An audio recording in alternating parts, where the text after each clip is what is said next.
Morning, everybody. I'm Rasmus Lema. I'm from the University of Johannesburg and also in the Globelics Scientific Board. I have now the pleasure of chairing this Freeman Lecture, and it is my honor to introduce Amir Lebdioui. Amir, he holds a PhD in development economics from the University of Cambridge. Amir, he will present a lecture that is called The Nature of Innovation and the Innovation from Nature. So Amir, he will share his reflections on evolutionary economics and evolutionary economics as it relates to innovation policy. And he will explore innovation systems, how they evolve, why development paths diverge, and how countries can position themselves strategically in the face of grand challenges, including climate change. So he will argue that adaptive and dynamic policy thinking is essential for navigating today's grand challenges. This view, of course, resonates very well with Chris Freeman's thinking and the thinking in this network. So it's a very great privilege for me to introduce now Amir onto the stage. So please help me give him a warm welcome. And Amir, you have up to an hour, and then we will take about 30 minutes for questions. Thank you, Rasmus. Good morning, everyone. Thank you, Rasmus, for the invitation and for the introduction. It's a real privilege for me to deliver this lecture to honor the memory and legacy of Christopher Freeman, who was one of the few economists who really recognized early that innovation is not a straight line of progress, but an evolutionary process shaped by interactions, by evolutionary processes, feedback loops, constraints, and symbiosis with biological analogies. He understood something that many economists today still resist, which is the fact that technologies often evolve more like species than machines. Although more and more, this line between the species and the machine is getting blurrier and blurrier. You might notice this bird in the background. This hummingbird, if I was to ask you if it's a species or a machine, I suppose that many of you might appreciate just the beauty of the species, right? But this is also an incredible piece of engineering, right? In fact, the hummingbird, one could argue, is more high-tech than the latest grade of drones that humans can produce. The hummingbird has quadridirectional mobility. It can achieve full and complete stability mid-air.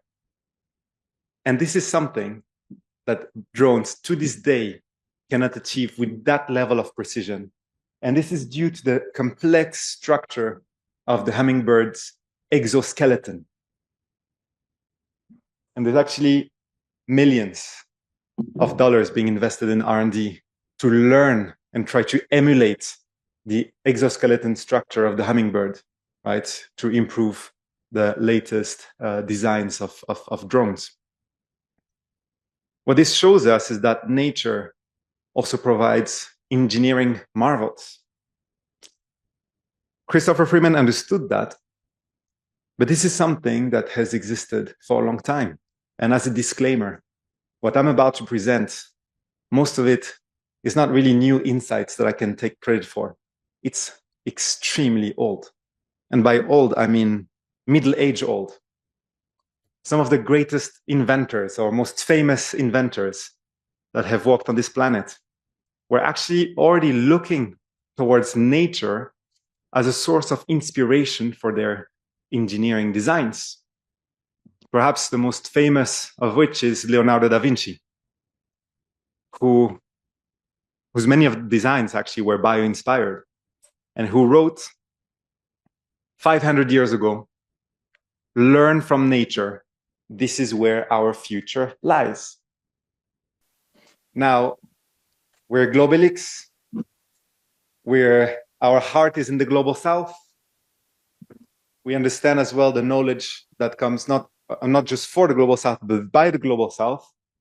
And this is why it's really important to recognize that even 400 years or 300 years before Da Vinci, this idea of emulating nature for industrial design was already very present. And someone whose name you might not have heard of is Ismail al-Jazari, who is considered to be actually the father of engineering, and who wrote one of the first books called The Books of Machines. And he also looked towards nature to develop his designs. He had invented as well a flying machine, not very successful because he broke some of his bones trying to fly it himself. But he's more famous for the water clock that he had designed, which was also by inspired. And he explained that nature guides the craftsman to the finest forms and the most excellent workmanship. At the Tide Center, we actually have an annual lecture on innovation development named the Al-Jazari Lecture. So why am I mentioning this?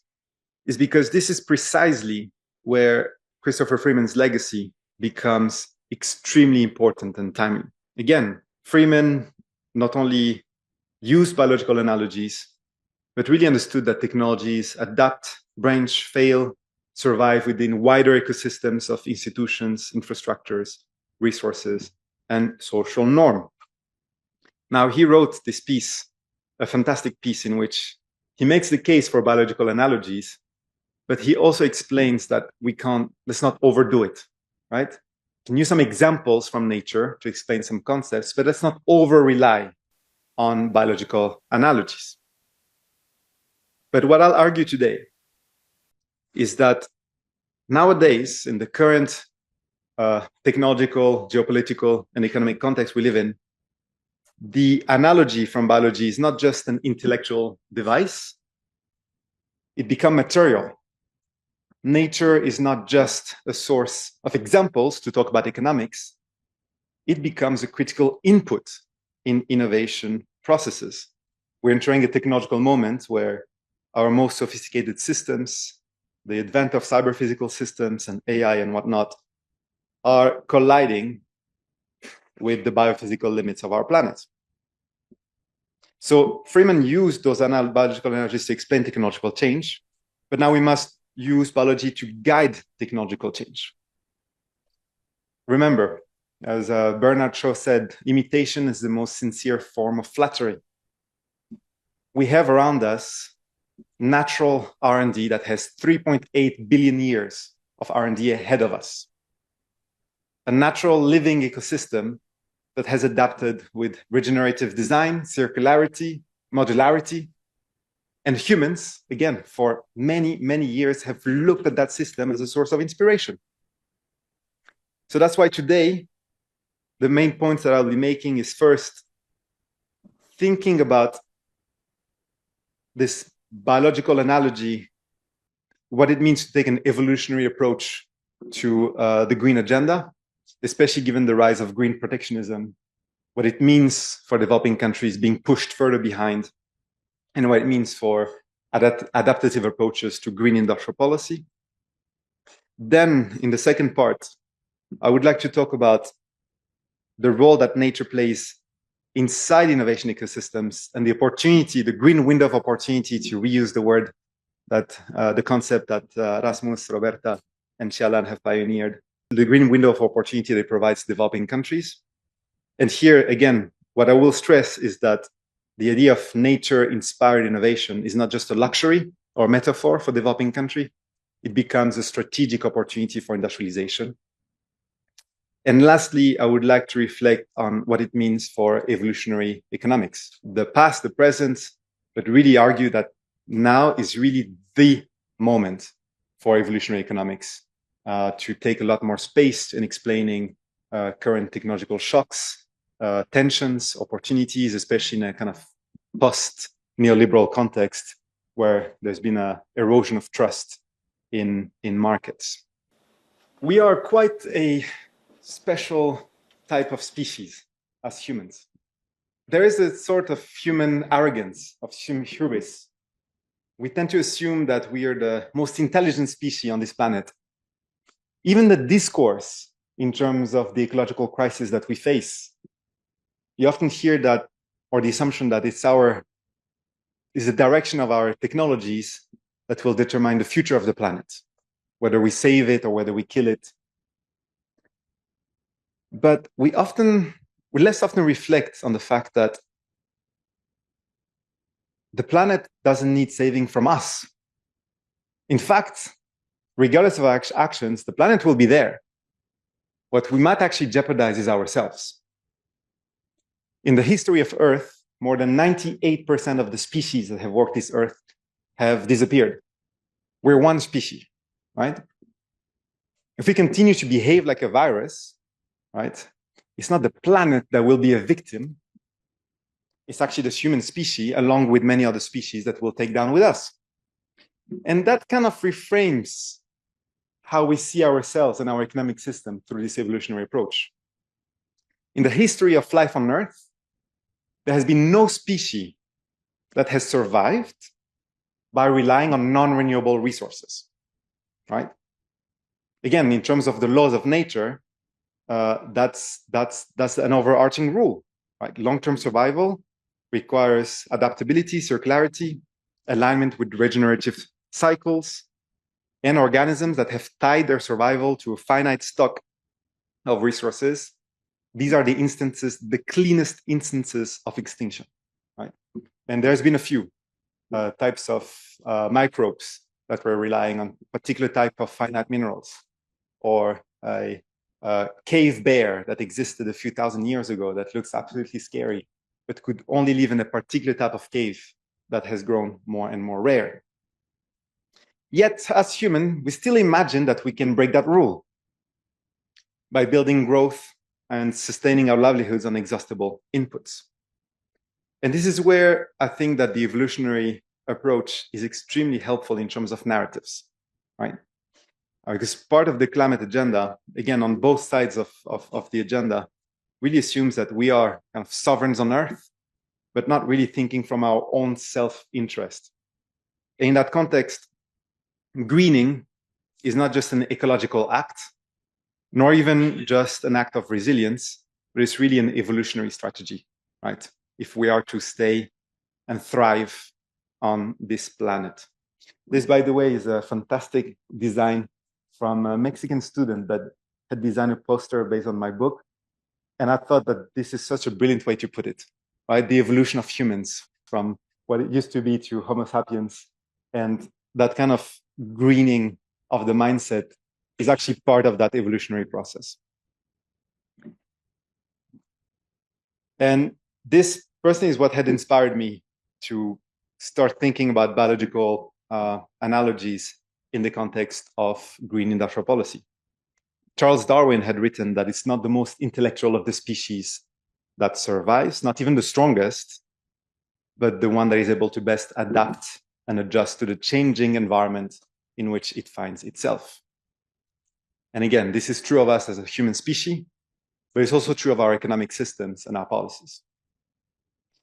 This was the basis of that book, where really making the case that for many developing countries, the act or the motivation and the rationale for green industrial policy shouldn't just come from ecological responsibilities, right? But first and foremost, as an act of macroeconomic resilience, but also as an economic strategy, right?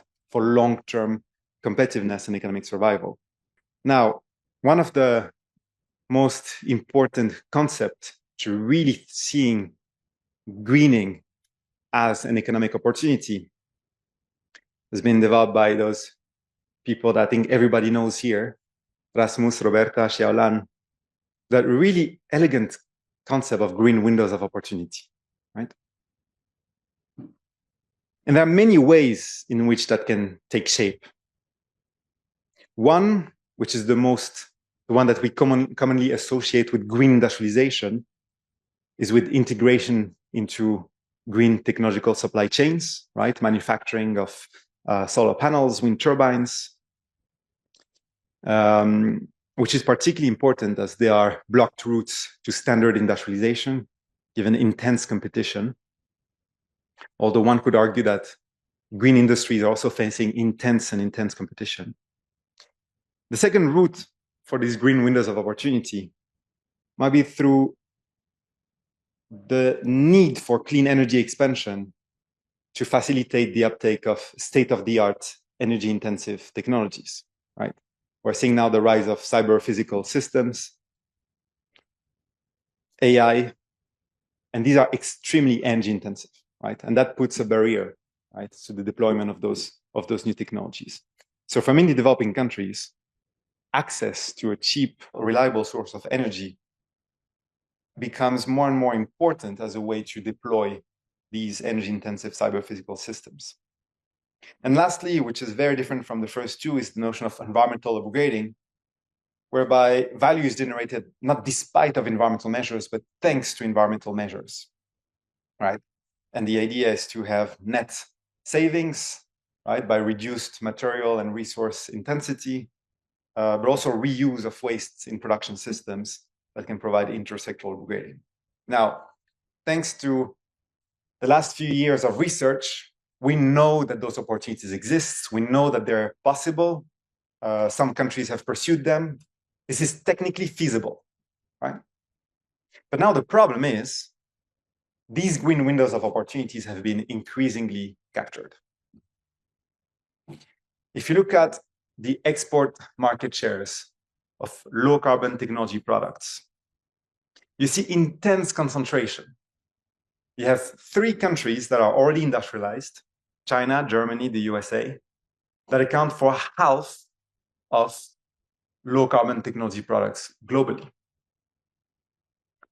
If you look at the revealed comparative advantage in both low carbon technology products and environmental goods, the picture is frightening.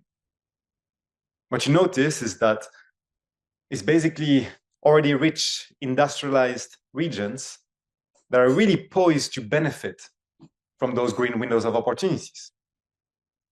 And for most of the global south, right, you see that they're not actually well positioned to take advantage of the industrial opportunities arising from the green economy.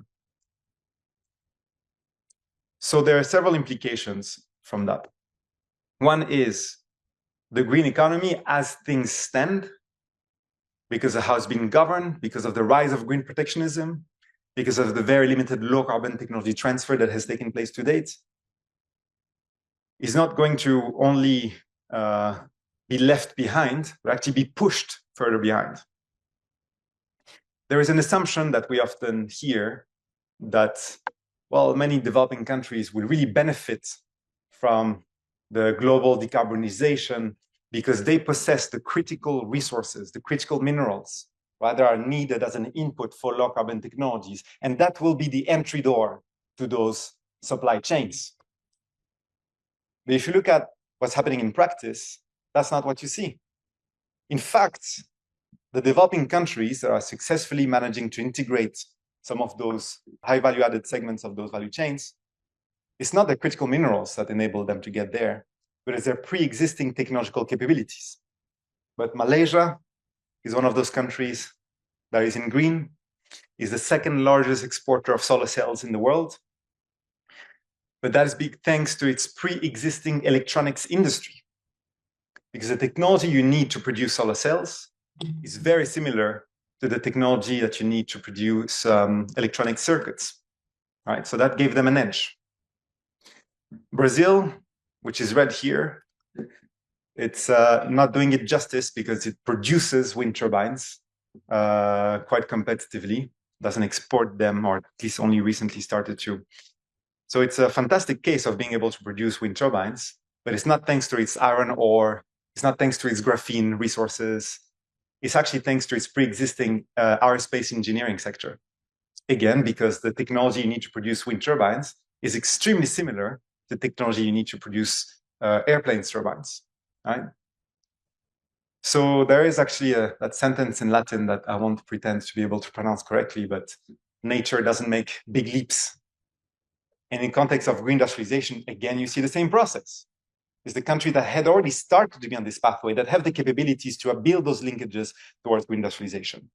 And when it comes to the so-called critical resources, what I'll argue is that the most critical resource that developing countries have in terms of green industrialization is not resources that they have underground, but it's resources that they have above the ground. It's not just the human resources, but it's also the resources that that flourish in their forests, their biodiversity. And I will explain in the second part why biodiversity provides that new type of green window of opportunity for industrialization.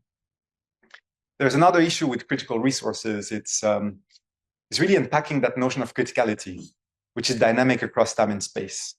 What's critical for one country as a resource might not be critical for another, but what's critical today might not be critical tomorrow. And the process of innovation, as literally all of you have studied extensively, is a process of continuous disruption, including in type of materials that technology use. Some countries in the global south, Chile, Argentina, Zimbabwe, DRC, possess lithium, cobalt, which are key inputs for batteries. But there is tons of money being poured into R&D for alternative batteries that don't use the same minerals, right? And that's precisely because we want to break free of mineral dependencies.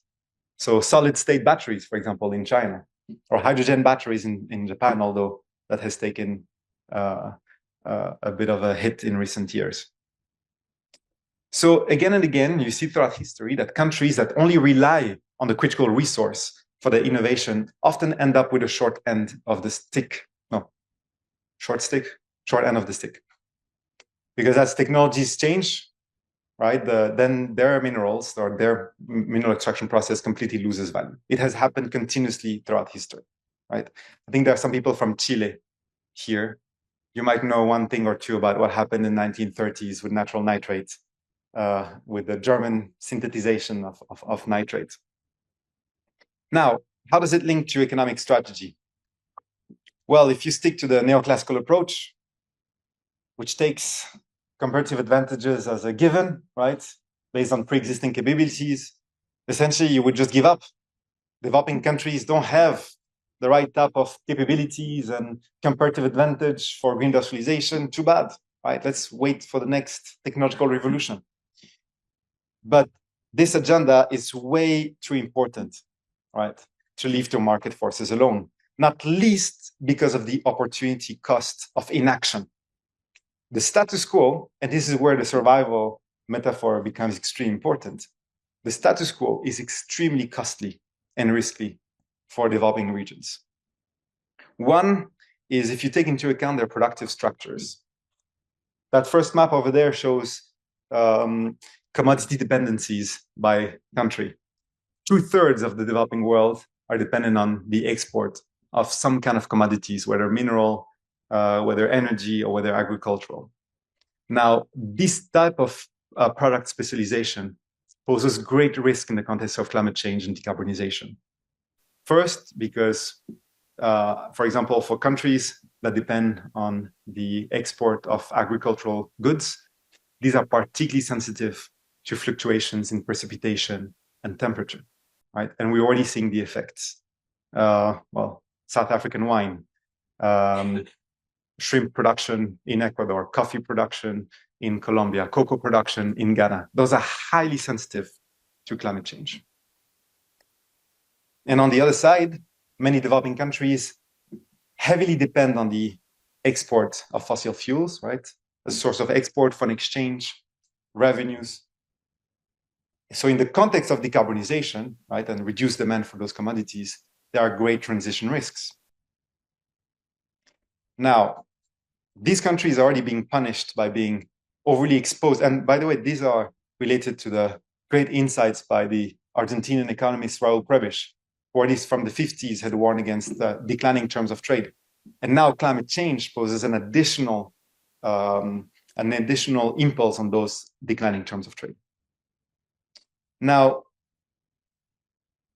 developing countries are being punished 3 times, because not only they're being overly exposed to climate and transition risks, not only they're not really poised to benefit from green industrial opportunities, but on top of it, even when governments are not that worried about climate and transition risks, credit rating agencies are.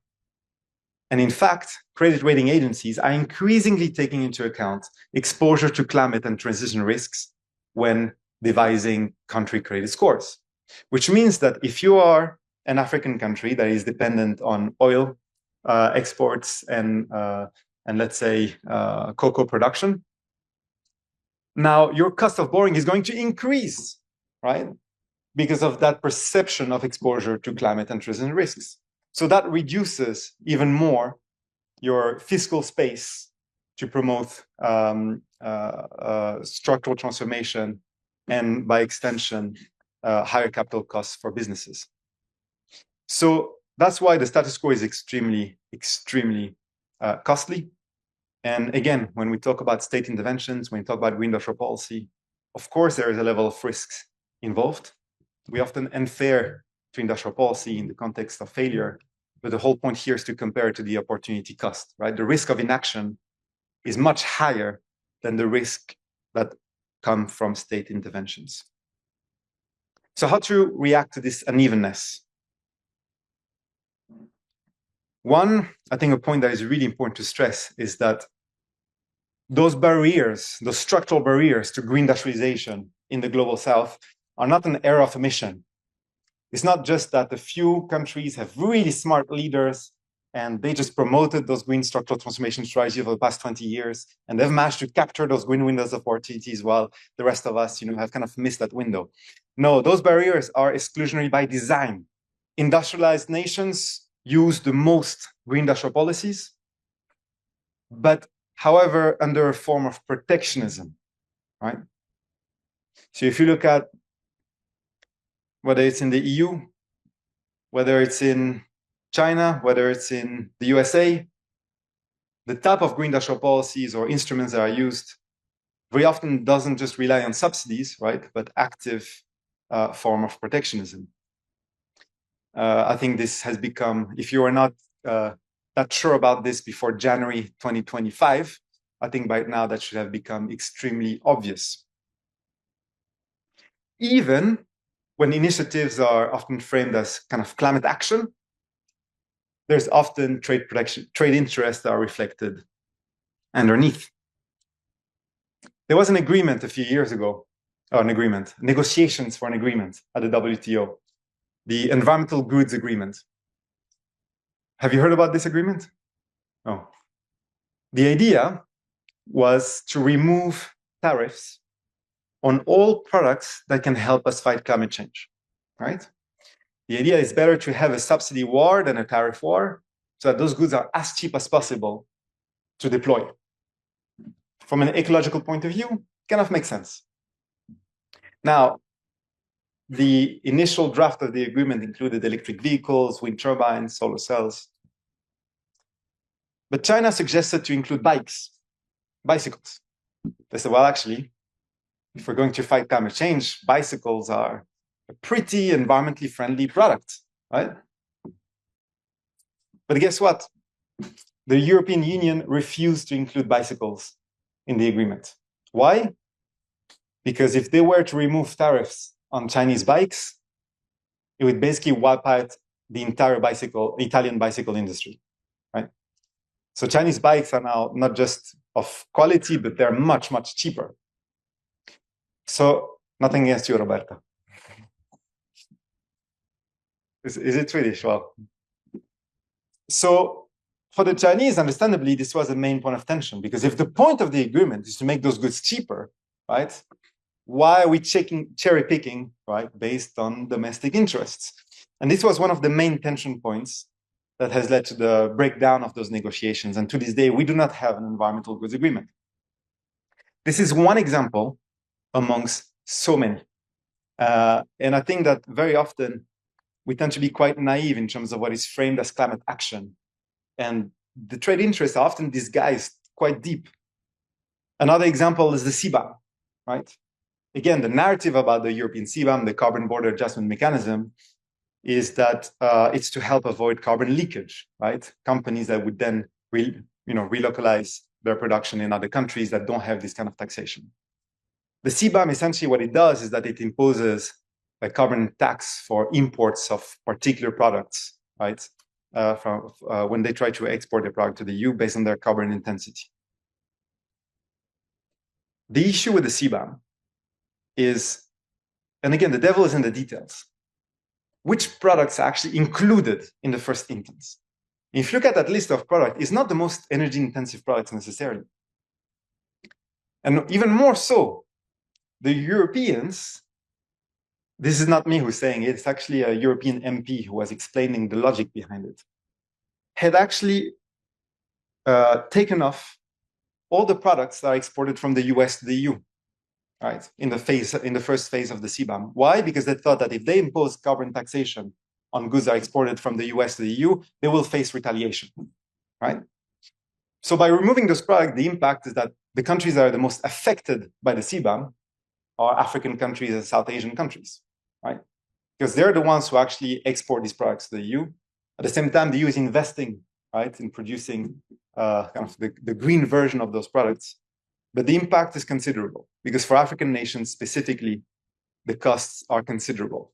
As I had mentioned, they were already in a difficult situation, but now they're stuck between a rock and a hard place because not only you're losing potential access, export access to your domestic production, I think South Africa particularly exposed, but on top of it, you're not really receiving the financing in the scale that is needed to green your production in time, right? To be able to access those green windows of opportunities, which are very likely to be taken up elsewhere. If you look at the state of financing, by the way, in renewable energy projects worldwide, again, you often hear from a purely socio-technical point of view that developing countries have a fantastic advantage for renewable energy production. We have the natural conditions for it, for solar irrigations, wind, geothermal, whatsoever. The demand, the need, right? Most of the world's population that doesn't have access to electricity is in sub-Saharan Africa, about almost 600 million people. But if you look at where the money is flowing, it tells a very different picture. You know, there's that famous saying, don't tell me what your priorities are. Show me your budget, and I will tell you what your priorities are. So if you look at the state of investment in renewables worldwide, which year after year, even now, is hitting record numbers, if you break it down by geography and in per capita terms, for the US, about $180 of renewable energy investments annually per capita. For Japan, it's about 140. For Europe, it's about 120. Guess what's the figure for Africa? The answer is 50 cents. 50 cents, right? So how do you actually expect that these countries can receive the investments needed to adjust their production matrix and take advantage of green windows of opportunity? And again, by the way, this year, the so-called Liberation Day, the US tariffs, it doesn't include raw materials, which means that in terms of price manipulation, it consolidates that resource specialization from developing countries, right?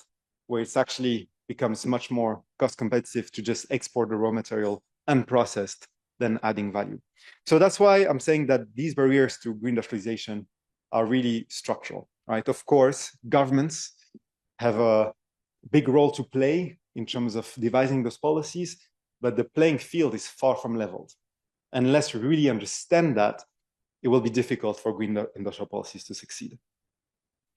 Now, the implication for industrial policy is considerable because when thinking about that tool, right, the theoretical justification for a green industrial policy is not necessarily going against market forces, but it's really the idea that you don't have time, right? You want it to happen at the speed that you need, and reorienting market forces toward a social optimal outcome. I think it has become really obvious, right, from the empirical literature that the countries have really managed to sustain green industrialization are those that had an active and coherent use of green industrial policies.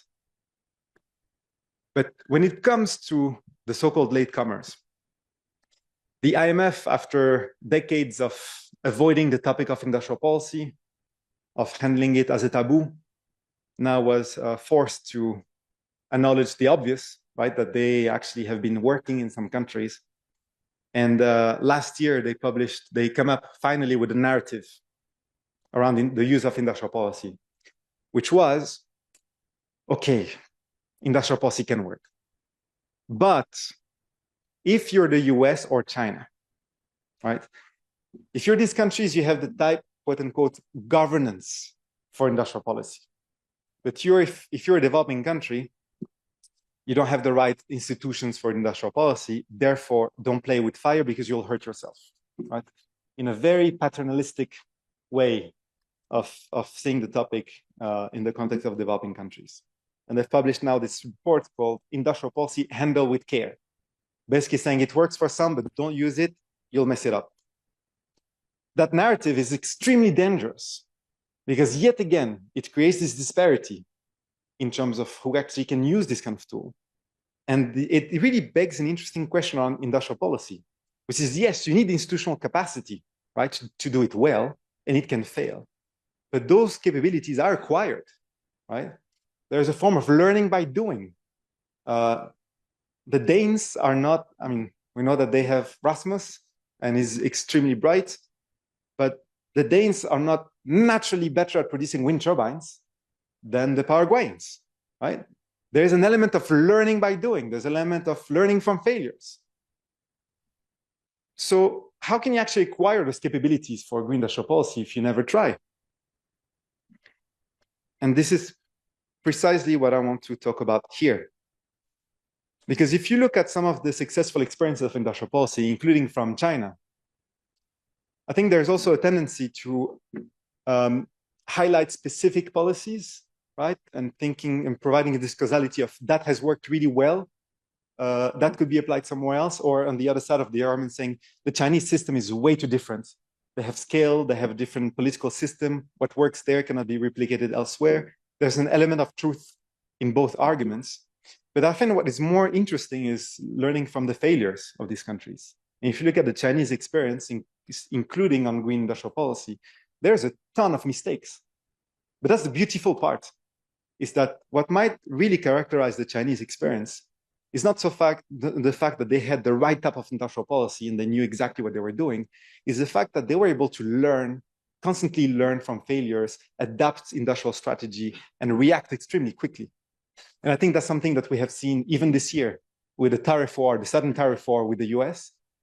The Chinese were absolutely fantastic in terms of reaction and adapting their strategy, right? Basically, from one month to the other, they already had delocalized some of their production in countries that had free trade agreements with both the EU and the US. And this kind of adaptation, I think, is the most important lesson we can draw from the Chinese experience, and that is applicable to other nations. But it also raised more attention on the chef over the recipe, right? On the institutional capacity for adaptive industrial policy making, as opposed to the actual growth recipe itself. And here I would like to draw on 4 aspects, particularly that are relevant to the kind of governance of industrial policy. In many developing countries, the first one is the one that is often there in terms of the capacity to design industrial policy, right? Many, especially in Latin America, I think almost every Latin American country has a green industrial strategy of some sort, right? The documents are there, the reports are there. And they're often really good. The issue then comes for implementing those policies. And this is when you hit several challenges. Perhaps the most important of which is the interministerial coordination that comes from green industrial policy making. With industrial policy, perhaps it was less constraining because historically it has been the mandate of the powerful Ministry of Industry and Trade, particularly in the East Asian miracle, right? That was empowered to lead on industrial policy making. But with green industrial policy, it's really impossible for it not to be a cross-ministerial endeavor, because you need to coordinate it with your country's energy policy, right? To make sure that those two are not working at cross purpose. With your environmental policy, because environmental regulations can actually be a form of trade protection, right? Which is, I think the Europeans are world expert at using environmental regulations and health regulations as trade protection measures. By the way, I think we all heard about palm oil being terrible for the environment. if you look at the history of palm oil refining, it's a really fascinating one, which is relevant to this case. Because before the environmental campaign started, the European Commission had extremely high tariffs on refined palm oil imports from Malaysia, but not on crude palm oil export from Malaysia, right? And when the Malaysians tried to add value to their palm oil, this is where they were met with additional tariffs on refined palm oil. The Malaysians tried to beat the Europeans at their own game by adding taxes on crude palm oil exports, but realized that they could not beat the Europeans at their game, right? Because then, it just led to a tariff escalation. So the Malaysians started to engage in barter trade because they realized that they needed to diversify the consumer markets for palm oil if they were to export their product. And this is when the first campaigns against palm oil started, funded by vegetable oil lobbies in Europe, which were about palm oil being bad for your heart. And it's been debunked. And then came the environmental campaigns that are also funded by vegetable oil producers in Europe on the grounds of the environmental damage, which there is some truth to it, but it depends on where, and there's been a lot of mitigation done. So again, just to show that this process of counterattack has been systematic. So in terms of interministerial coordination for industrial policy, again, going back to the Chinese experience, this is a fantastic case of institutional adaptation to smoothen coordination. And in fact, in 2013, China completely eliminated its Ministry of Energy. Why? Because they realized that energy is a cross-cutting issue, right? It's a cross-ministerial issue. It affects industry, it affects finance, it affects health and education. So instead, they have a cross-ministerial energy commission, right? But again, there's not many countries in the world that are able to restructure, right, the different ministerial units to smoothen coordination. In Malaysia, they have the economic planning unit that sits inside the Prime Minister's office, but differently to many other countries, it's really empowered to oversee the work of different ministries, right? So there's a 5-year plan, which is a really serious 5-year plan done in consultations with different stakeholders. So different stakeholders have a chance to provide their inputs, but also the targets that they would commit to. Once the plan is in motion, that economic planning unit actually oversees on a weekly basis the work of different ministries to make sure that they're aligning with the plan. In Brazil, this is a country that has had very high green industrial policy ambitions, especially in the past 3 years with the Lula administration, but perhaps too ambitious, because now in Brazil, it's a coalition government, and you have about 4 different types of green industrial strategies led by 4 different ministries. And some of them have overlaps, but they're also trade-offs and tensions. A friend of mine once said, having a vision is good, but too many visions can lead to hallucinations. If you don't have that capacity for intra-ministerial coordination, very often it will lead to hallucination. The third one, my personal favorite, is the ability to monitor and evaluate and adjust industrial policy. This is where the adaptation comes in. Because especially in green technology sectors, they are characterized by a very fast pace of technological disruption, right? Which is a normal thing to expect, especially for technologies that are at the height of the learning curve. Now, you might have technological shocks, right? New technologies that emerge, regulatory changes, market changes. So how can a plan that you devise stand the test of time? And that's why I often like to say, sorry, now I'm moving from biological analogies to sports analogies, which are equally relevant in my opinion. That's why I often like to say that we need a curling approach to industrial policy as opposed to a bowling approach. Now, I can appreciate that curling is a very unpopular sport, but I think that this analogy is what is used for green industrial policy. For bowling, you just throw the ball and you hope that down the line, it will hit the target, right? With curling, you don't leave it to chance because you have those sweepers whose role is to adapt and adjust the trajectory of the disc, right, to hit the target. And in green industrial policy making, it's actually something that has been lacking, apart from, famously the case of China. But these mechanisms to make sure that you can adapt your plan based on changing circumstances, right? You don't have to start it from scratch, but if you have failure, you can actually learn from that failure and continue with the long-term vision, because the objective can still be there, but the strategy to get there needs to be dynamic. And not least because of, as Mike Tyson famously said, everyone has a plan until you get punched in the mouth. So the point is, let's not just have a good plan, but also have a plan for when you get punched in the mouth and expect to be punched in the mouth. And that's precisely because the incumbents are not there to facilitate the green industrialization of the South, right? It's taking away their market shares, which is a completely normal process. And the last one, equally important, but I think that our field tends to ignore, is the narrative, right? Because the narrative is what moves the needle. That's what creates the strong social coalitions or rally behind a particular agenda. And green industrial policy has often failed to really build the right type of narrative that generates that kind of traction, especially bottom up, right, for workers. I think the best example of that is the Inflation Reduction Act in the United States. It has helped break the taboo around the use of industrial policy, but they completely lost the narrative. I mean, at least the name Inflation Reduction Act is probably the most boring name you can have for an ambitious plan to promote green industrialization. I understand they needed to pass it through bipartisan support, but if the plan is not even going to address inflation, I mean, they create unemployment was a record low, right? And yet workers didn't really feel that this really had benefited them, also due to other reasons, to the instruments that were used. So going to the second part, another way for adaptive industrial policy is really that understanding that there's no green silver bullets, but also redefining, deconstructing, and owning the green part. We tend to associate green industrialization with focusing purely on carbon emissions, right? And this is where the rules of the games are already set based on responsibility that are higher for some countries over others.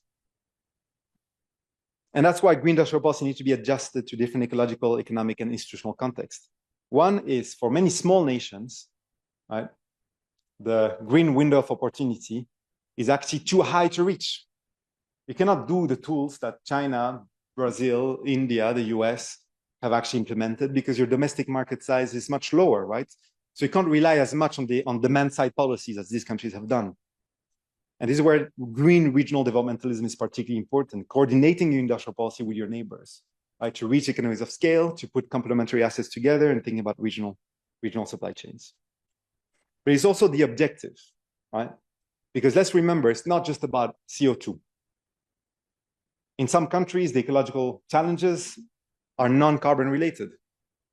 They're about water stress, right? So the greening side needs to take this into account. Failure to really adjust that can lead to even higher environmental pressure.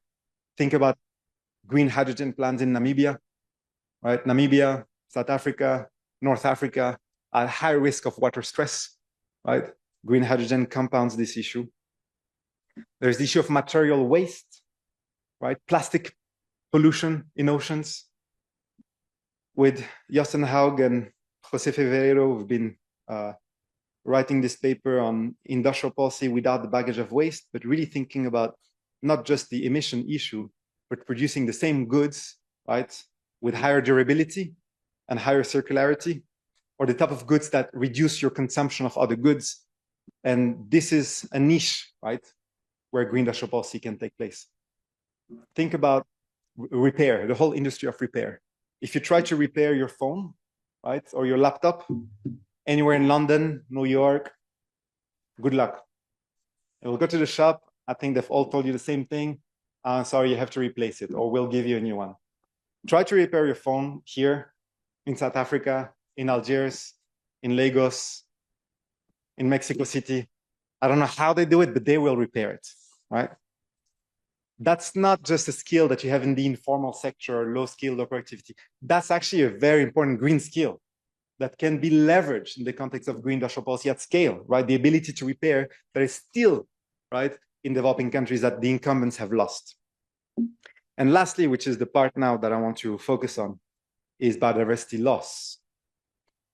Many of the world's most biodiverse regions are the ones that have the lowest R&D rates, highest poverty rates, where also the paradigm doesn't apply. You're not going to, destroy part of the forest in Costa Rica and Brazil to put solar panel factories, because that's neither sustainable nor development. And that's why I want to introduce you to a different way of looking at biology, right? Mostly looking at nature as a library of ideas for innovation, right? Nowadays, everyone's obsessed with artificial intelligence, but I would like to make a case for perhaps an even more important type of intelligence that will determine our ability to achieve green prosperity, which is our ability to leverage biological intelligence. The animals, the species that you see here are not just pretty, even though they are very pretty, but they all play a very particular role. I know that there's not that much time left, but at least I'll mention a few. Do you see this bird? Bottom right. Looks very cute. Looks very, how to say, inoffensive. This is a veery bird that migrates every year between Florida and the Amazon forest. At first glance, you might think, okay, this is a really beautiful species. It looks very nice. But there's something very special about this bird, is that every year it migrates exactly on the same week. But it's been shown, right, that there are several years in which it leaves a few weeks early, right? Always with the same duration of time that it leaves early. And it's now been shown with statistical robustness that whenever there's going to be strong hurricanes in the Caribbean, which it flies over, the veery bird will migrate a few weeks earlier. The beautiful part is we know that it's able to detect something in the atmosphere, identify a pattern, right, that is linked to hurricanes, weeks before human-made monitors can detect hurricanes, which is often too late. But we don't know how they do it yet. And what this shows is an ability, an exercise of intelligence, right?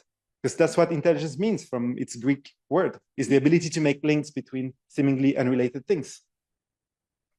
So when we think about innovation, right, for human-made monitors for hurricanes, should we just continue the marginal improvement of the technology we have, or should we actually link it to biological intelligence, right, to have more efficient and superior methods of hurricane prevention? And that's why the concept of nature's intelligence is particularly important, right? And let's try to kind of withdraw from the AI bubble and remember that human intelligence is one amongst many, right? As there are many species on this planet that are better than us at identifying patterns or showing some signs of intelligence. And one of the big issues with AI models nowadays, right, is that they increase the computational power of the data provided by humans, right? But they don't actually learn directly from other species in terms of how to be better.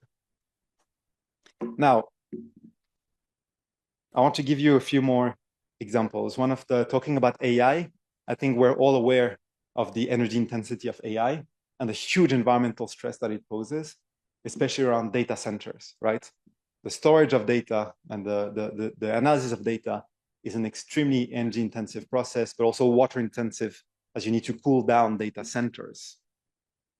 Now, if you think about the latest progress on data storage, you have some of the latest hard drives by Seagate are quite impressive. There's now also new experimental research with 5D nanostructured glass, right, which are 100 times denser than hard drives. But there is one unit, one structure that's actually 1 million times denser than even the 5D nanostructured glass. Can you guess what it is? Sorry? Could have been, but not for this case. It's our DNA, the most data intensive form of storage on the planet, is here inside us, is our DNA. And now there is actually research with synthetic DNA to store data. And it's also a lot more environmental friendly because DNA takes centuries to decay. And actually with a spoon of synthetic DNA, you could store all the movies in the world, right? The reason why I'm bringing this example is, again, to show that the answer to a lot of our problems very often come from evolution. And it makes complete scientific sense. I don't want to highlight this as a kind of romanticization of nature. Say, it's nice, let's just look at nature, it's much better. But actually it makes scientific sense, right? This is a process shaped by evolution, again, billions of years ahead of us. And we actually started an exhibition last week with different types of bio-inspired innovations and how that helped push the green technological frontiers. And by the way, with synthetic DNA, Microsoft has started some of the experiments and has shown success this year. Wind turbines. I know some of you have worked a lot on wind turbines, wind turbine value chain. Some of the most efficient wind turbines actually are inspired by humpback whales' fins. And again, it's basically, that's one of the most efficient form of drag that you find in nature. And that project is called Whale Power. Much closer to here, ventilation. I can hear the air conditioning in this room, right? Air conditioning is actually a very inefficient technology, right? Can you believe that termites are smarter than us when it comes to building, right, to construction that has natural cooling? And that has inspired the Eastgate Center in Zimbabwe, right, which is completely inspired by termite mound structure and has natural ventilation without needing air cooling. Air cooling is a huge source of emission worldwide. Now, why I'm also talking about this now, especially talking about development, is because that is the green window of opportunity. Because that biological intelligence, right, as a library of biological intelligence, most of it is in the global south, right? Most of the world's remaining biodiversity is in developing countries. Yet, these countries are those that have some of the lowest R&D spending rates in the world. And we know from the literature, from the Globelics network, from the Schumpeterian literature, that innovation is one of the binding constraints to escape the middle income trap. So the idea here is not just to increase R&D spending. In some countries, some regions, such as Latin America on average, to reach the world average of R&D spending rates, the annual investment in R&D needs to increase 5 times, from $35 billion a year to about $130 billion a year, right? That's a huge increase. But there's also direction, and I argue that biodiversity is at the core of it. Because whether you focus on resource rent maximization through the extraction of raw materials, right, that leads you back in the middle income trap, or whether you promote a biodiversity-based, knowledge-intensive economy, really depends on the type of innovation that is promoted. Now, going back to those different avenues to leverage biodiversity for R&D, there are 2 main channels. One, by the way, I do not mean to be overly utilitarian around biodiversity. Of course, it has ecological value and existential value of its own, right? This intrinsic value. It's not just about that frog and that bird. The only reason for it to exist is to serve our technology. But the point is to say that there is that great source of R&D value in addition to that ecological function. There's 2 main ways in which biodiversity can be leveraged for innovation. The first one, which is the most widespread nowadays, is through bioutilization, right? So you're extracting the material directly from the natural asset, from the organism. And that has been something that has, taken place for, centuries. This has particularly benefited the cosmetics and pharmaceutical industry, right? There's particular types of organic compounds or chemicals that you can only find in specific plants. But this process has great obstacles. One is very often you have huge unequal value, right? Or the distribution of value. You have the molecules extracted from the global south. right? And then are developed in big pharma or cosmetics industry in the north. There's a lot of evidence showing that. So it's and the amount of reliance of global north industries, especially agriculture, pharma, cosmetics, on southern biodiversity is intense. It's huge. The second one is biopiracy. Has been a huge case, especially Latin America and Africa. There are cases every year. 3 is high environmental pressure, because even in the cases where it's done well, the issue is scale, right? With my team, we had visited different labs in the Amazon region last year, doing bio-innovation. All of it was bio-utilization, right? And for example, there are cases, for example, with acai. Some of you might enjoy it with your breakfast bowls. What is special about acai is that it contains a lot of organic compounds that are extremely valuable for the pharmaceutical industry. So when you extract those compounds through ultra pressure machinery, they become more valuable in terms of value to weight ratio than gold, right? But the issue is when you scale it up, you need more acai trees. And that has led to cases of deforestation, right? To be able to grow more of that product so you can extract more from it. This is where bio-inspiration comes in. Bio-inspiration, biomimicry, biomimetics, these are different terms for broadly the same thing. Which is really interesting about it is that you're not extracting something material from nature. You're only extracting information, right? Which means that you can more easily scale it up. And you're extracting information that you then emulate in a human design context. You're either emulating forms that you find in nature, processes, or ecosystems, right? And the idea here is that it's not just imitation of nature, it's really learning, right? The frontier of design, chemistry, engineering principles, and readapting it in a human context. All good. And so this is why we must really focus on nature-inspired innovation as opposed to nature-based solution. We often hear about nature-based, right? There are some risks associated with it. And the same with the concept of bioeconomy, right? I'm particularly frustrated with this concept because bioeconomy is so large. It has everything and nothing, right? From producing jams to producing biofuels, but still very often it's based on something that you extract from nature, right? Or using nature as opposed to using nature as an ally. And without fair governance and capacity building, bioeconomy models, whether it's ecotourism, bioutilization, and so on, has often led to a biologicalization of extractivism. Now, going back to bio-inspired innovation, it's not something that is absolutely niche. It's something that is already happening, and has been a 12-fold increase in biomimicry patents over the last 20 years, right? And again, I think we're just scratching the surface in terms of what we can learn from nature for the next wave of green technological innovation, not least because most of the biodiversity in the world that we know exists hasn't been mapped. So we haven't even explored the full extent of the vast library of biointelligence that exists. Now, there's a lot of value generated in bio-inspired innovation to date.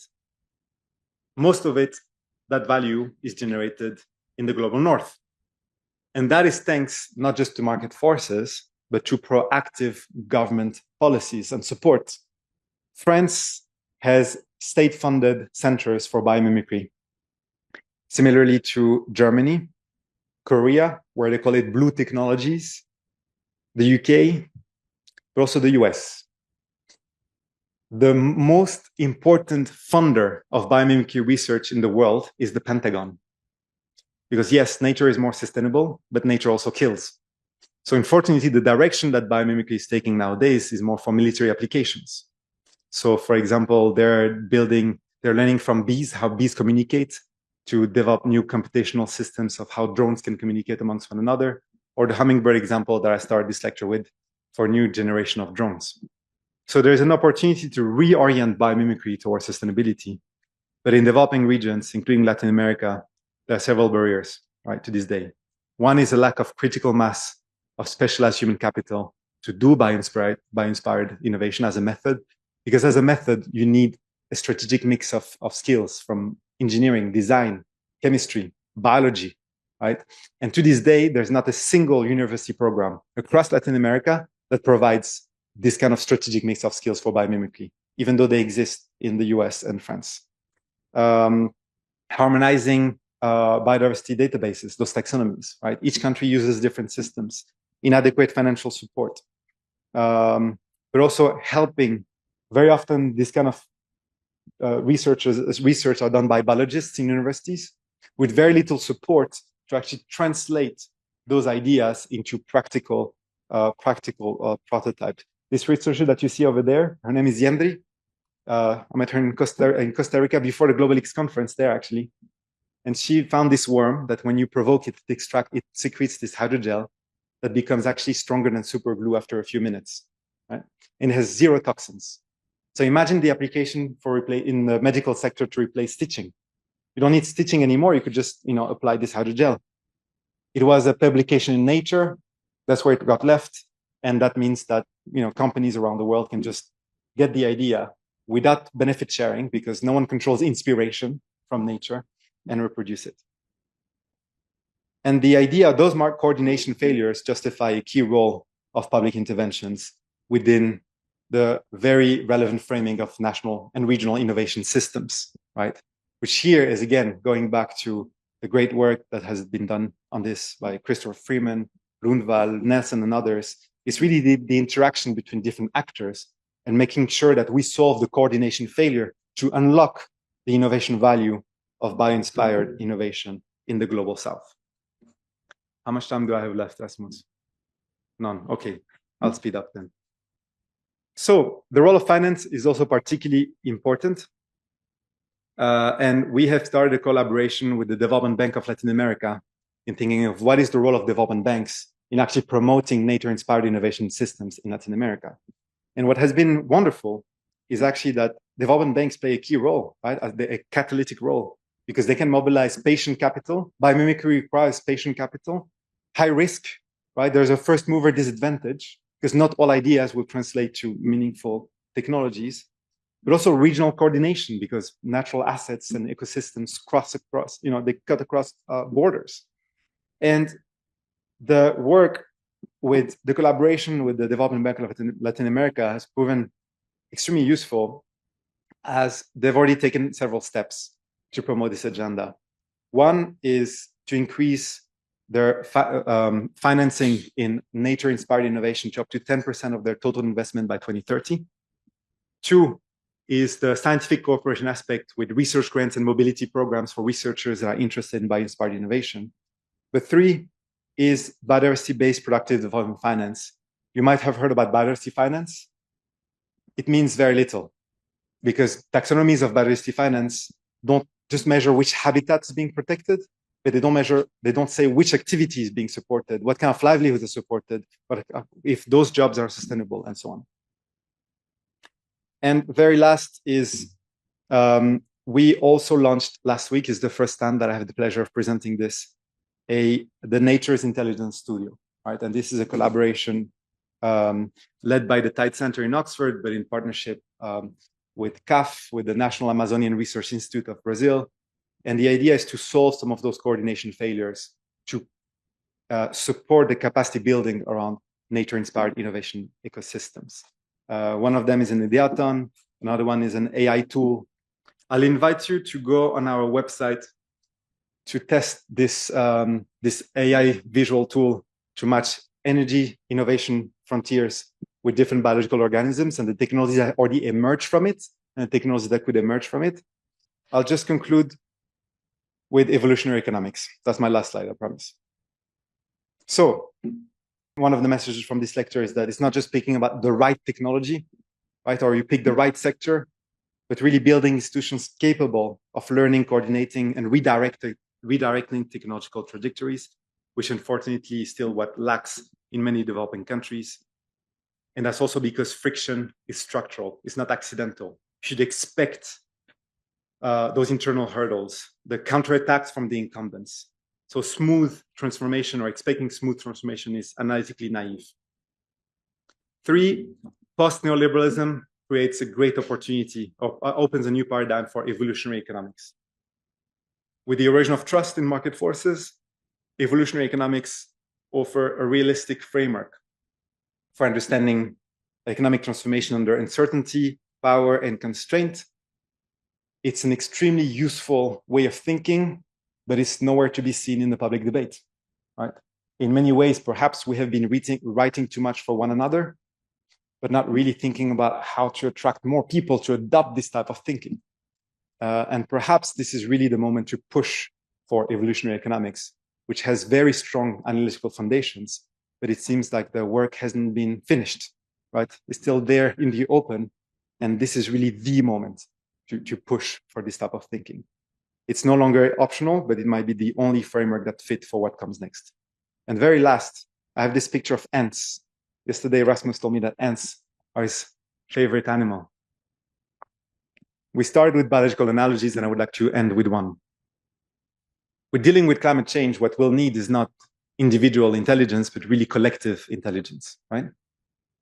Ants is the species that is the best, that exhibits the highest form of collective intelligence, because on their own, they can't do much. But together, it's an incredible form of social organization. But if the ants have to move their colony from one point to the other, right, they get structured in a very rigid structure. It's fantastic. It's like a little army battalion. They have rows. They follow the row in front of them. But for any reason, this is the picture that I have here, but you'll find videos on the internet. If the front row has to turn and they spot the last row, they instinctively follow it and they go in circles.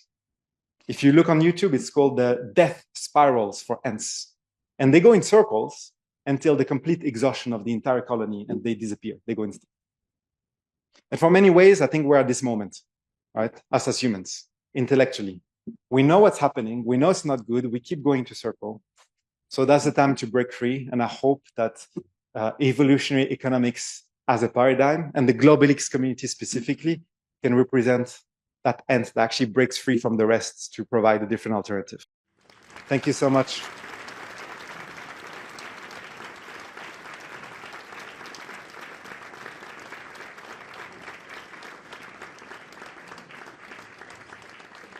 Thank you very, very much, Amir. I think you could sense from the applause that this was very well received. You managed to captivate the entire room. I was looking around into the room when you were talking. You managed to captivate the entire room for more than an hour. In this day and age, that's an achievement. I think you made a very forceful argument for learning from nature. That was the main argument. And I think that you also made an argument not just to look at nature as a metaphor. When you showed the paper by Freeman, he was talking about nature as a place of learning for evolutionary economics, as an analogy, but you were actually talking about nature as a research project, research object. So I think in that sense, you have pushed the boundaries with what we've been talking about here in relation to can we call it the Freemanian agenda? So I don't know if that makes you a new Freemanian, even though, of course, Doty said we shouldn't be using a neo, but I think you have managed to push some of those ideas in a very intelligent way. And of course, also in relation to this lecture, which is the Freeman Lecture, I want to thank you for engaging deeply indeed with Freeman's ideas. So with that said, I want to open up for questions and comments. I'm sure there's going to be a lot. Already see some hands up there. So we will do that. I'm sure for this session, we won't be able to deal with all the questions, I'm afraid, because we also do need a break before the next session. But I'm going to pick some hands randomly, and I'm going to pick only people that I do not know.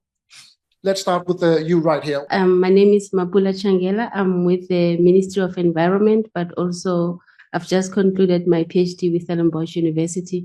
So my comment is more about confirming some of your context in my end. Prof. Erica can also confirm some of my findings from my PhD about the role of the economic cluster ministry in terms of how coordination, leadership, and coalitions amongst them happened, in terms of the role that the Ministry of Environment, Energy, Trade and Industry, Finance, and Minerals, and the Science and Innovation. And so I'm just confirming that indeed how they are coordinated in this transition, especially looking at the cross-sectoral interactions, wherein trade and industry now has to look, as much as their mandate is about industrial development, they now have to look carefully at the implications of environmental.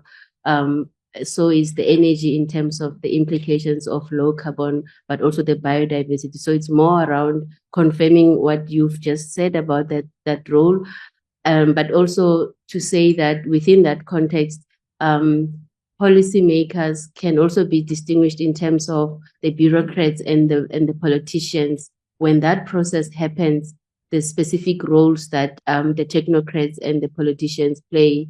But if that happens in a sustained way, that's how also change can happen. But where I find gaps, I think, is with regards to then the implementation of how, and when you said, yes, we can't, as Africa, adopt what other countries have done in terms of how to get industrial policy right, that is partly correct, but I still think that there's some common things that we can learn about, at least the implementation. Once we've designed the policies as a collective, how to then implement, because that's also where the main tensions start happening, especially when you bring in issues of trade and geopolitical things of making it happen, and in the contentions within the trade issue. So it's mainly to confirm, at least from my study, but also as a policy person, some of the context that you've shared. Thanks. Let's take two more questions. Yeah, I am Pradeep. I am from India. Similar to birds and animals that you showed, a section of human beings also innovate a lot, differently than in general, the human beings do. For example, the tribals in India, they keep their home differently, the cooling system is different. They actually preserve their food differently, even many other. I'm not getting into that. I'm not an evolutionary economist. So I can say how your evolutionary economics looks at them. Do they actually place them somewhere? If yes, then how and where they are being placed? Thank you. Hi, I'm Pablo Borz from Argentina. A short question. In your opinion, how well do you think national innovation systems include indigenous and local knowledge? For instance, there are communities and their adaptation to different environments in which they live and thrive. And if in your opinion, national innovation systems include them wrong or not at all, which ways or which manners would you suggest to include them in a well fashion? Thank you. Well, thank you very much for those remarks and questions. First of all, sorry, I apologize for having taken longer than expected. I always get carried away when talking about bio-inspired innovations, because usually my students get bored of it. So now I had a captive audience to just go into all of them, and I totally took advantage. On the point on Africa, and that's a very good point that you raised, because the kind of structural conditions for green industrialization on the continent are very different. And I think linking back to the lecture, this is where collective intelligence will be the binding constraint, right? There are 55 nation states on the African continent. All of them are too small on their own to really make a dent in terms of green industrialization, right, at scale. If you look at the productive assets from where the minerals are, to the proximity to trade routes, to where you could deploy, where there's demand for those low carbon tech, they're spread all across the continent. And this is where the regional coordination is particularly important. The research that we're doing at the Tide Center has shown that if you look at history in terms of regional coordination of industrial policy, it often fails when it's driven by a supranational body, like the European Union or the African Union, because there's no ownership of the main actor, the governments that are actually responsible for delivering on the industrial policy. And the ASEAN experience is actually a lot more interesting in terms of the use of coordinating councils, where governments are directly represented and they negotiate, right? It's a bargain in terms of how to discuss or how to coordinate your industrial policy tools for regional supply chains. And in Asia, to go back to the biological analogy, there's something called the Council, which has guided ASEAN economic and policy and diplomacy for decades. The Council in Malay folklore is a small mouse, right? That basically outsmarts the bigger animals, right? By playing them against one another. So you can imagine for these countries that are between China and the US, they see themselves as small animals that are able to do well by really strategically maneuvering. And in that case, you know, that's something to also learn in terms of how to make sure that collectively you have a lot more bargaining power, right, as opposed to on the national scale alone. And on indigenous knowledge, that's absolutely the case, and that's part of human intelligence, right? We also have adapted, but we kind of and indigenous know-how is key, not just in terms of the method used, but also in terms of biophilia. They're much closer to natural assets, and that means that very often indigenous communities have a much better understanding of the different properties of different species, or how to emulate them. And that's knowledge that needs to be really integrated in national innovation systems, but there's no proper legal framework to recognize the intellectual property of that knowledge and for benefit sharing, which is the big issue. So very often there's been a disengagement also of those communities because you give away that information, but then it doesn't really benefit you or doesn't really create jobs for those communities. Let's take another round of questions. I guess I wanted to ask a little bit more about the IP question. I found it really fascinating when you were talking about using nature versus being inspired by nature. But along that line, how does IP work in that sense? I think countries like Thailand try to use the biodiversity in terms of growing it using the comparative advantage of like the weather, the insects that grow there, the food that grows there. But when we look at it in terms of information for inspiration, how do we protect that from being leveraged by places that are more ready and capable in the global north? This is my very first Globelics. I'm very glad to attend. I'm really intrigued by your slide on, you know, the recipes not as important as the cook, and particularly on the narratives point.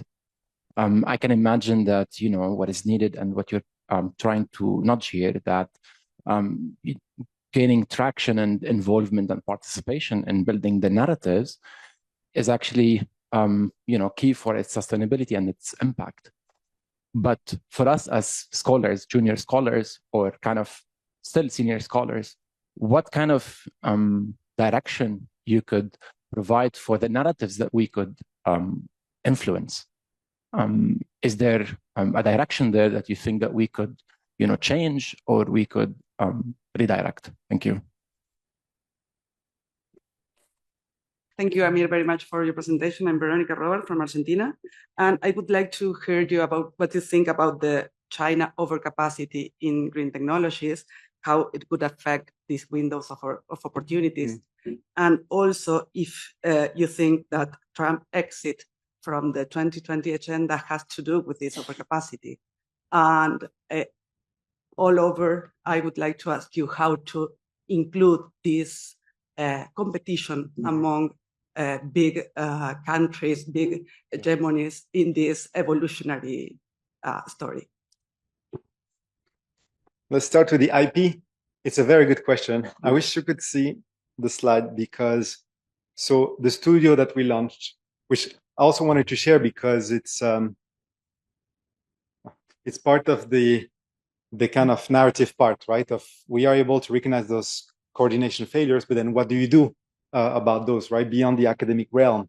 So it's a way to, you know, put some of those issues into concrete actions.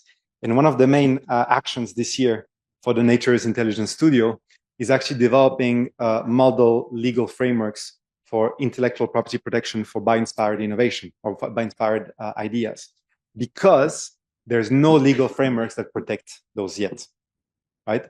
there's the Nagoya Protocol that protects the use of genetic material. So more on the bioutilization side. So you cannot transport genetic material across borders, or there's also benefit sharing measures, right, for communities that are providing that genetic material. But with bioinspiration, it's a gray area because the inspiration is not material, right? And it's very hard to control, monitor, and you don't have to declare where you get the inspiration from, which means that when you develop those ideas, it's very easy for companies in the US, in Canada, in Germany to actually take the ideas and steal it, which is what has happened.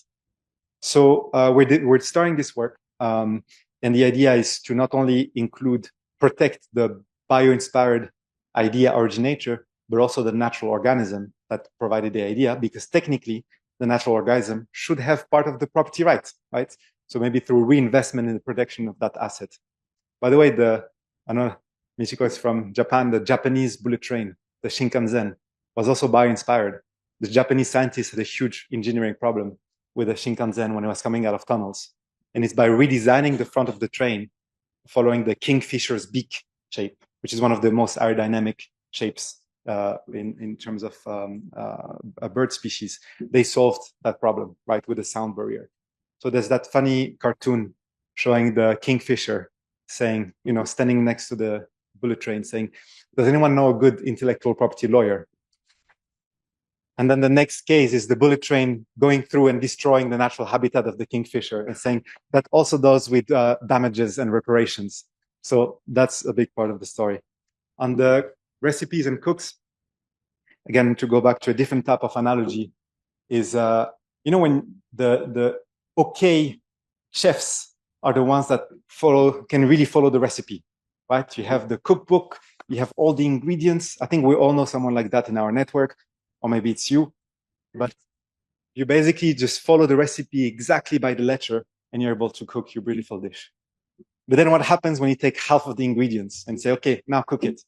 Only the really good chefs can pull that off, right? You give them just a few ingredients and they manage to pull it off, which is not my case. And in green industrial policy, I think it's the same. And we haven't really adopted that in the industrial policy making because, Frank, is this still recorded or no? Okay. Basically, shit happens, right? But you should expect for shit to happen, right? It's part of the process. So it's not just the beautiful strategy and plan that will go far, but the ability to change your strategy based on changing conditions. And that's why I think we need to put a lot more emphasis, again, following Freeman's legacy, on the institutional innovation aspect, as opposed to the sectoral one. And today, a lot of the research that is done is focusing on, it is quite techno-specific, right? And not so much in terms of how to manage, right, those technological trajectories. And on the narratives, I think that matters a great deal, right? Because it also allows for more failures, right? And learning from those failures. And narratives, extremely important. And I think this is where we've lost a lot of ground, right? Perhaps in the intellectual circles, there's still a lot of progress, a science progress, as there's more and more research paper, but we don't see it translated in real life policy. And, unless you tell your own story, other people will tell it for you. And I think we have a lot more work to do on narratives around evolutionary economics and innovation systems to really make sure that you get a broader coalition of people that understand it, right? If it's produced in a paper behind a paywall, the utility of that research is extremely minimal beyond the individual level. And perhaps as a collective, there's ways that Globelics can continue to support that process. And by the way, I invite, if you are interested in working on bio-inspired innovation, please get in touch. It would be great to do. There's so much more work to do about this, especially in the economics literature. And we have more work to do. And then China, tough question. The overcapacity argument, I mean, there's some truth to it, but at the same time, it's been applied in a very heterogeneous way, right? It's also export capacity in a way. The thing is, I think when it comes to developing countries managing those geopolitical rivalries, now it's probably, maybe I'm a bit naive, but I think now is a great time, right? Especially with what the Trump administration is doing, because they're obviously retrieving from climate commitments, which is bad news for the climate agenda, but it's also a stress test for everyone else in terms of how seriously were they actually committed green industrialization? Was it just as a ESG value signaling, or is it actually because they understand that green is part of their interest? So I think in terms of narratives, it also forces us to go back to the idea that these developing countries should really pursue greening because it's in their own interest, not because the German Cooperation Agency is telling them that they should do greening or providing technical assistance, or because the US administration is doing that. So there is a space, and if the US is retreating from the survival of the greenest, then the others should actually take up that space, right? And in relation to China, my personal belief is if you can't beat them, join them. And if they have the technology, there is a great scope for thinking about a new form of South-South cooperation based on low-carbon technology transfer, which can be mutually beneficial. As for the Chinese, it provides an opportunity to deploy their own technology standards, be part of the new supply chains. And for the developing countries, it's developing new regional supply chains with access to latest tech.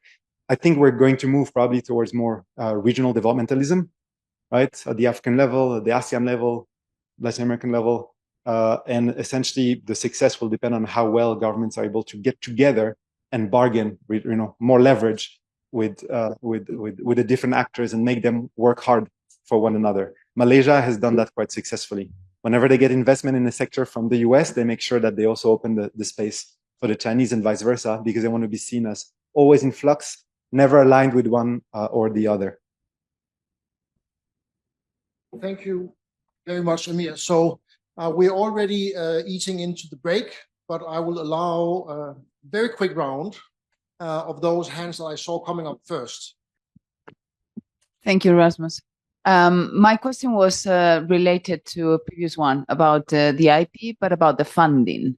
So bio-inspired innovation is okay, but as you were saying, then you need the R&D backing it up to turn it into products and to be able to benefit economically from that. And that we do not see in the Global South. So how is this a green opportunity, a green window of opportunity, if you don't have the resources for that? Yeah. Yes, I'm Rainer Walz from Germany. Thanks a lot for your very inspiring thoughts. I want perhaps to continue a little bit with Christina's idea. We had been discussing with Christina yesterday in a session the possibilities of innovation systems research for the kind of challenges we are ahead with biodiversity. And if I combine that with here very important issue about the role of narratives, we of course also need a narrative if we want to make that kind of research and that kind of strategy more attractive to all stakeholders. Now we know the role of narratives is also somehow to link up with economic interests. You showed it very clearly with a window of green opportunities, how that is a narrative which basically aligned economic interests in the North. Now, my question, what is your impression? Could there be something like a narrative for the South going that direction, saying, well, that might be an opportunity where you don't run into the problems of domination from the North because the role of innovation, the kind of innovation is so strong, you don't rely so much on typical R&D. On the other hand, in some of your slides, you showed still a very strong role of the North where you showed the Microsoft and then the DNA, you showed the research programs. So what do you think that's in balance? Is there enough hope for a narrative in that direction, or is still the starting point so tilted towards the North that perhaps we might see the same pattern of development like with the more technical logical issues?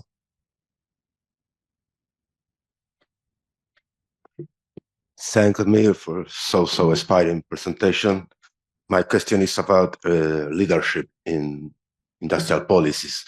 Following your metaphor on receipts and cooks, some week ago, you also gave for us in Montevideo, and Carlos from Uruguay, you also gave for us in Montevideo a wonderful presentation.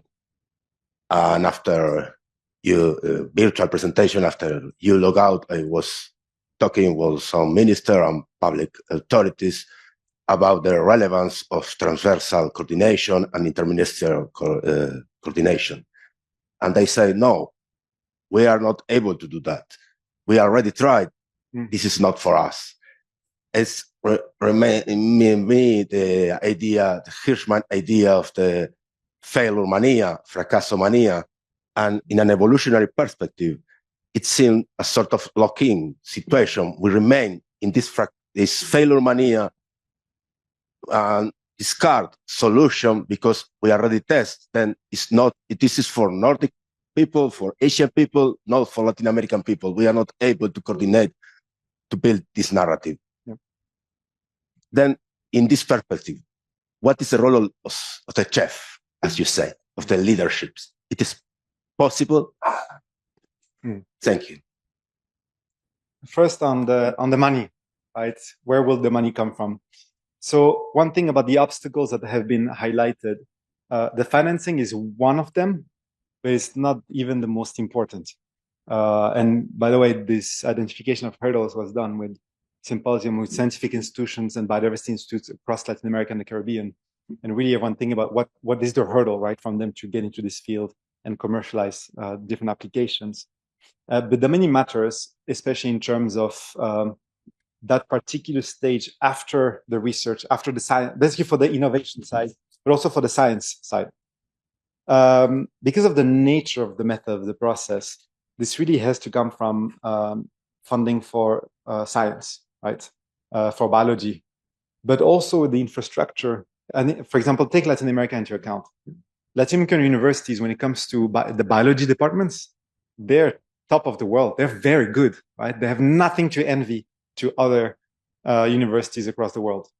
But the problem is like how then you provide the opportunity to use some of those research, right? And the application. That's what's lacking. I remember with Jeffrey in Costa Rica, we spoke about this, the industry university linkage, which is gone, right? With very little trust for local innovators. So I think that kind of condition matters, but on the funding, it has to come from patient capital. And that's why the work that we're doing with CAF, for us, is a learning curve to see how a development bank gets incentivized to promote that field. And for them, it makes sense because that's a way to think about high-tech innovation activities, right? Where they see the kind of early stage that you invest in removing the first mover disadvantage, right? And, with the catalytic effect. As part of the narrative that you mentioned on the global south, global north, global south, there's a lot to say about it, right? But I think the narrative tends to be skewed. But a couple of things. One, I think we really need to hammer the most dangerous narrative is telling developing countries that they should do greening because of someone else's responsibility, right? Even when it's in their interest, but really focusing on the co-benefit and that they own the agenda, right? Because again, there are risks involved. Green hydrogen, we're at the height of the learning curve. No one can tell you with certainty that in 10 years, green hydrogen is still a good idea. And if it becomes a really good idea and cost competitive, the costs have to dramatically reduce and the technology will change. So who's going to take responsibility, right? When the green hydrogen cluster in Namibia becomes obsolete. It has to be policymakers, so they need to own it. And that on the green agenda doesn't happen often. It's still very kind of foreign agency driven. Another aspect is it's in the North's interest to make it easier for developing countries to achieve green industrialization. Because regardless of ecological responsibilities, over the next 50 years, the highest relative growth in emissions that is expected will come from the South, from India, Bangladesh, Nigeria, right? So even if you just care about emissions, and you're making it so difficult for these countries to generate co-benefits, that becomes a huge issue that will put climate at even more stress. So I think on the narrative, there is still a lot that needs to be done. And maybe the third one narrative is decarbonization. The term might not be suited to developing countries, especially African countries where the level of carbonization is already very low, right? The existing one. So the challenge is really energy expansion, right? And clean often provides a superior technology. Again, it's renewable. From an evolutionary point of view, we don't need to tie green technologies just for environmental reasons, but it's also technologically superior when you think about it. But I wanted to thank you very much for the opportunity. You have made me go back to reading the basics, also understand my own lineage, because everyone stands on the shoulder of giants, which is also an evolutionary process, right?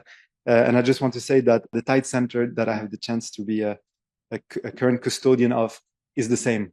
It has existed for 17 years. It was founded after Sanjay Lal's death. I know Erica has known him very well, and was a pioneer of the study of technology and industrialization in the Global South. Then with Xiaolan Fu, that has taken a lot of this work. And now the idea is to continue working on those issues and generate a community of people coming together. And that's why honoring the memory of those that are gone is extremely important. And I'm very grateful for Globelics for having done such thing. Well, we are very, very grateful for your very fascinating discussion on behalf of the community. Thanks. Excellent. Thanks a lot for coming to the session.